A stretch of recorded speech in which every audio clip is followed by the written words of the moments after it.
მეტროსადგურ უნივერსიტეტის მიმდებარე სოხუმის მოედანზე ხსოვნისა და იმედის საღამო ჩატარდა, რომელიც 1993 წლის 15-18 მარტს აფხაზეთში განვითარებულ მოვლენებს მიეძღვნა.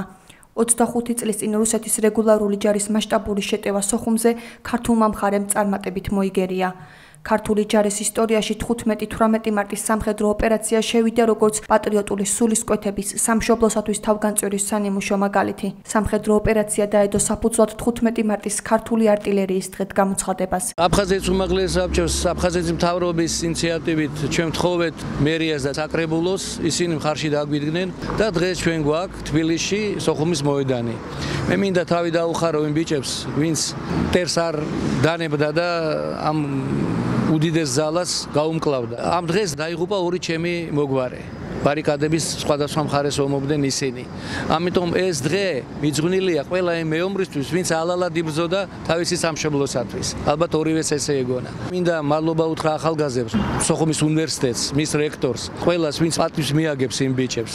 ახალგაზრდები თავის მშვიდობიან გზავნილს გაუგზავნიან თავის მოძმეებს აფხაზეთში. ჩვენ ვდგევართ სოხუმის მოედანს.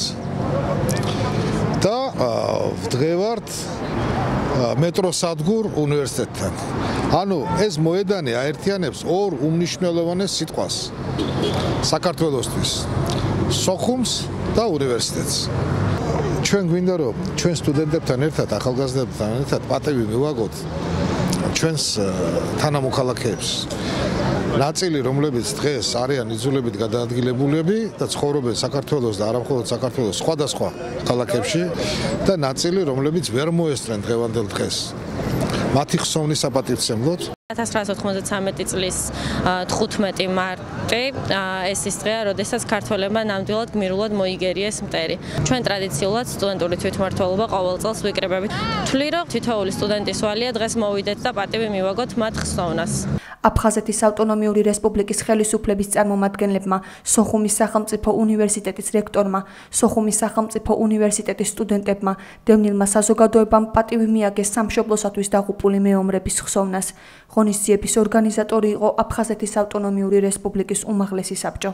გზავნილი არის ერთადერთი. ახალგაზრდებმა უნდა გამონახონ ერთმანეთთან საერთო ენა და მოუწევთ ამ ახალგაზრდებს ამის გაკეთება.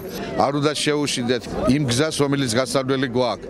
მე დარწმუნებული ვარ, ყველაფერი იქნება ისე, როგორც აფხაზთა ქართველთა ურთიერთობას ეკადრება. ის ახალგაზრდები, რომლებიც დღეს სოხუმის უნივერსიტეტიდან უგზავნიან გზავნილებს, თანატოლებს სოხუმში, დარწმუნებული არიან იმაში, რომ ისეთ საქმეს აკეთებენ, რომელიც გამოადგება ქართველთა აფხაზთა თანაცხოვრებას და ერთიანი სივრცის აშენებას, ისეთი სივრცის, რომელიც მისაღები იქნება აფხაზებისა და ქართველებისათვის.